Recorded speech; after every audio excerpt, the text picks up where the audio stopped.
semana pasada se presentó un informe que verdaderamente a mí me resultó muy impactante, que tiene que ver con la seguridad alimentaria de los sectores populares de la Argentina. El trabajo fue realizado como parte de las tareas que lleva adelante uno de los institutos que tiene que ver justamente con el laburo que hacen las organizaciones sociales. Se llama ISEPSI. Este instituto es el Instituto de Investigación Social, Económica y Política Ciudadana. Tiene mucha relación con las organizaciones sociales, pero el dato que evidentemente a nosotros nos impactó, más allá de que estuvimos leyendo todo el trabajo que está publicado justamente en la página de la organización, tiene que ver con la proporción, la cantidad de chicos que dentro de lo que es el núcleo de barrios populares, chicos y personas, hoy no tienen garantizada esa seguridad alimentaria. Estamos hablando de 7 de cada 10. O sea, el 70% de los chicos, de las personas en realidad, que viven en los barrios populares, no tienen hoy, los hogares, no tienen hoy garantizadas su seguridad alimentaria. ¿Qué significa esto? Vamos a charlarlo con Laura Lonati, que es la coordinadora justamente del área de salud del ISEPSI. ¿Qué tal, Laura? ¿Cómo va? Hola, buenos días. Muchas gracias por la entrevista. No, gracias a vos por atendernos. La verdad que me impactó mucho. Ayer incluso cuando lo repasaba y se lo mandaba al productor, lo estábamos repasando y veíamos que los datos se desprenden de un relevamiento muy masivo que hicieron ustedes. Sí, es fundamental ubicar cuál es la población que fue entrevistada. Bien. Se trata de hogares que asisten a comedores y merenderos en su mayoría, y que justamente requieren de la asistencia alimentaria para poder lograr integrar alimentos que les permitan acceder a una alimentación mínima. Estos hogares son 31.525, están distribuidos a lo largo de todo el país y de la Ciudad Autónoma de Buenos Aires. Y sí, esta entrevista fue realizada por más de 1.400 participantes que fueron promotoras de salud, coordinadoras de comedores y merenderos, y muestran, si bien nosotros ya habíamos realizado un estudio donde centramos la indagación en los aspectos de la alimentación en el 2020, en esta oportunidad decidimos ampliar, darle una integralidad. Por eso estamos planteando poder conocer cuáles son las dimensiones que permiten acceder a derechos a las familias que viven en barrios populares, pero con esta particularidad, que asisten a comedores y merenderos. Entonces allí aparece un dato central como el que vos estás planteando en relación al tema de la inseguridad alimentaria. ¿Por qué nos parece fundamental poder tener esta foto en tiempo real y desde lo más profundo de los barrios? Porque allí están asentadas las familias que refieren en un 60% percibir solo 45.000 pesos al mes en el mes de julio, que es cuando se realizó la investigación, para poder afrontar los gastos de su hogar. Esto entonces lleva a que hablemos de inseguridad alimentaria, que es cuando las personas ven disminuida su capacidad de acceso a los alimentos. Pero nosotros lo que hemos intentado es operativizar en dos indicadores más precisos. Uno tiene que ver con la reducción de las porciones y el otro con la supresión involuntaria de las comidas. Y bueno, allí los datos sobre estas familias que están en inseguridad alimentaria también son contundentes, ¿no? Es impresionante. Espera, déjame porque no quiero que se pase. Primero, ustedes cuando vos mencionas 30, creo que dijiste 31.000 y pico de 31.525 hogares. Son entrevistas presenciales que ustedes hicieron, o sea, el trabajo incluye presencial. O sea, es como si hubieran, acá no estamos hablando de un muestra, dice, agarramos 100 y tomamos, no. Fueron, hicieron un trabajo de relevamiento. Y ahí encontraron, a ver, vamos a puntearlo porque me parece, creo que este es un tema esencial. Si nos corremos de esto en la agenda, podemos discutir de cualquier cosa, pero el hambre no te vas a escapar, porque este es la espada de Damocles de cualquier sistema político.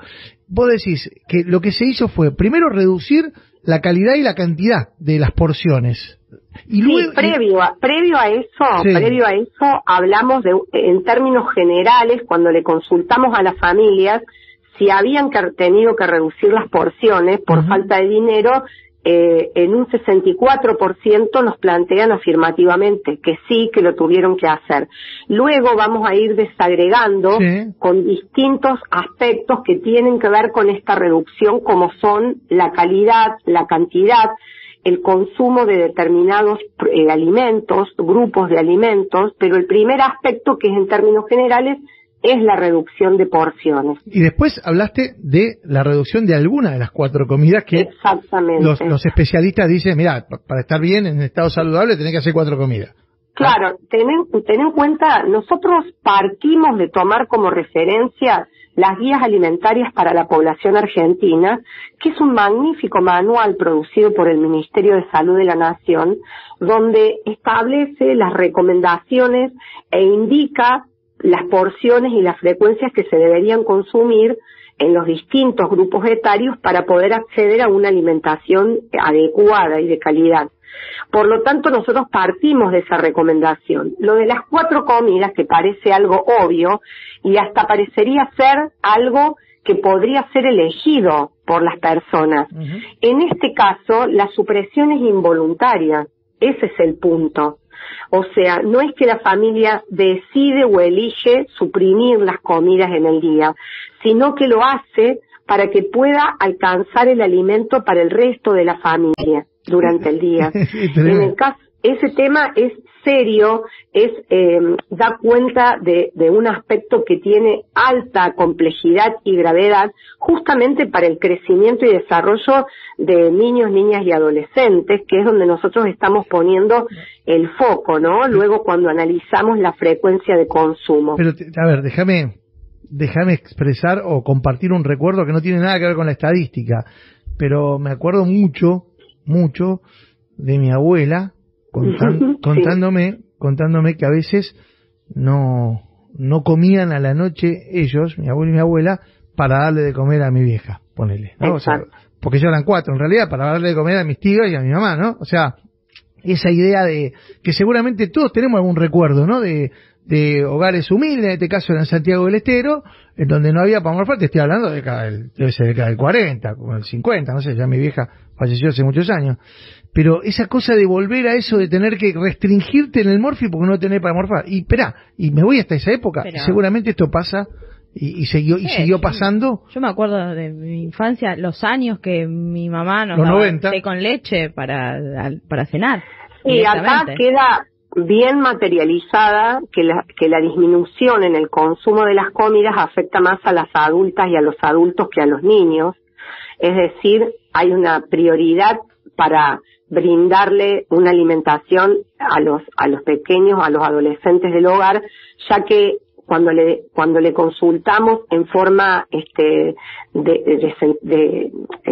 específica por el consumo de cada una de las comidas, los adultos no lo hacen entre un 20 y un 25%, o sea, se saltean alguna de las comidas, mientras que en el caso de los niños es en un 10%. Pero sí, a mí me parece que también es interesante, ya que ustedes han traído a la memoria lo que sucedía con nuestros abuelos y abuelas.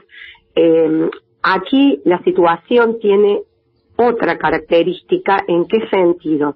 Que nosotros estamos hablando de que la preeminencia en la Argentina de los indicadores antropométricos está estructurada en el avance sostenido del sobrepeso y la obesidad. Claro. O sea, es un hambre diferente, si se quiere. ¿Por qué? Porque no estamos en presencia, por lo menos hasta este momento, lo que dicen los indicadores de situación nutricional, tanto la ENIS como el indicador barrial de situación nutricional que hicimos el año pasado, la característica del consumo, lo que está determinando es el avance sostenido del sobrepeso y la obesidad como problemáticas nutricionales graves, porque están comprometiendo lo que antes decíamos, el futuro en la edad adulta, ahora está impactando directamente a temprana edad. Y eso se ve claramente cuando analizamos otras variables, como son la que mencionaste, calidad y cantidad.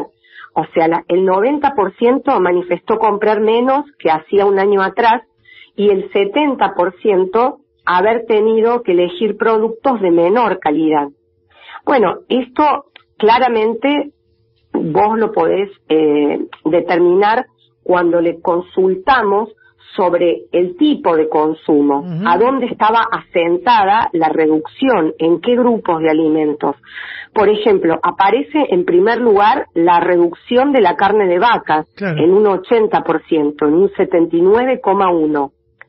Y luego otros grupos de alimentos que son bastante centrales y prioritarios, como son las frutas en un 69,8%, los lácteos un 71,8%, los huevos casi un 70% y las verduras 62%. Aquí entonces nosotros lo que decimos es que esto impacta directamente en las indicaciones que dan las guías alimentarias, que indica cuál debería ser la frecuencia de consumo. Por ejemplo, en relación a los lácteos, los niños y las niñas deberían consumir 3 porciones diarias, combinando leche, yogur y queso. En este caso, nosotros podemos decir que solo el 32% alcanza el consumo recomendado por las GAPAS. Un tercio. O sea, un tercio. Y cuando vamos a las verduras, ahí es peor. 1 de cada 10 hogares cumplen con la recomendación del consumo de 5 porciones de frutas y verduras combinadas durante el día. Está bien, lo que hicieron ustedes es cruzar lo que dice el propio Estado a nivel sanitario, que es lo aconsejable, con lo que está pasando en los barrios populares, y la verdad que es contundente. Yo lo cruzo esto con la información que está distribuyendo en este momento la gente del ANSES. Ya hay 500.000 de personas que se inscribieron y a las que se anotó y se aceptó para otorgarle el refuerzo refuerzo alimentario para adultos sin ingresos, algo que está previsto solo para aquellas personas que verdaderamente estén en absoluto estado de necesidad, porque no tienen que tener prácticamente ningún tipo de ingreso formal ni ningún tipo de bien a su nombre, ¿no? O sea que evidentemente lo que ustedes están contando, este trabajo científico, a mí me impresionó mucho. Cuando lo hablábamos con el productor dije, démosle oxígeno a esto, porque estos son los temas de lo que hay que hablar. Esto hay que meterlo en agenda. Si los pibes comen mal, hoy, mañana tenemos personas que están con problemas para tener, no sé, desde la capacidad para comprender un texto hasta, voy a ser hasta exagerado, hasta la capacidad para entender qué te conviene hacer, a quién tenés que votar. O sea, son cosas, son cosas elementales. Son cosas elementales. Sí, aquí no mencionamos, pero me parece que es determinante, porque vos mencionaste las colas para acceder al acceso a este pago extraordinario. Por ejemplo, en este grupo de hogares, solo el 16,8% tenía algún miembro con empleo registrado. Es decir, 8 de cada 10 hogares no tenían ningún miembro con empleo registrado. Y esto es un tema crucial porque habla también de la calidad de los ingresos. Cuando consultamos sobre el desempleo reciente, por ejemplo, 2 de cada 10 hogares indicaban que al menos algún integrante había perdido el empleo recientemente. Y cuando en su gran mayoría lo habían planteado en el último año, lo habían perdido en el último año. Entonces, por último, nosotros hemos analizado el acceso de estos hogares a programas de transferencia de ingresos. Si bien el 90% refiere contar con alguna de estas asistencias, la prioritaria y universal es la asignación universal por hijo en un 75%, la tarjeta alimentar que llega al 66% de los hogares, y algo que es destacable y que me parece que se vincula directamente con la presencia de tanta gente haciendo la cola para este subsidio, es que solo uno de los hogares entre dos, el 47% tiene el potenciar trabajo. Está claro. Ahí tiramos abajo algún tipo de estigmatización, con esto, ya que en los hogares analizados solamente está la presencia de 1,5 programas. Clarísimo. O sea, no hay superposición de una gran cantidad de programas, sino que es lo básico y lo necesario para poder acceder a mínimas garantías de la compra de algún tipo de productos que le permitan subsistir. Y cuando le consultamos qué productos priorizan con ese dinero, nos plantean el 96% en alimentos lo invierten. Clarísimo. Y el 70% en vestimenta y calzado. Clarísimo, completísimo el informe y te agradecemos por esta nota, Laura. Muchísimas gracias a ustedes y como dijiste antes, este es el trabajo, soy la vocera de más de 1.400 personas que se han capacitado, que tienen un vínculo estratégico en lo profundo de los barrios populares con las familias, que ellas mismas están atravesadas por la vulneración de derechos, pero que bueno, están comprometidas en lo que es la construcción de conocimientos en tiempo real, ¿no? Para enriquecer las políticas públicas. Es un insumo que lo producimos para mejorar las políticas públicas. Así que muchísimas gracias por la difusión. Gracias a vos, Laura, un beso enorme. Laura Lonati, coordinadora nacional del área de salud del Instituto de Investigación Social, Económica y Política Ciudadana. Como dicen los muchachos de No Te Va a Gustar, ¿no?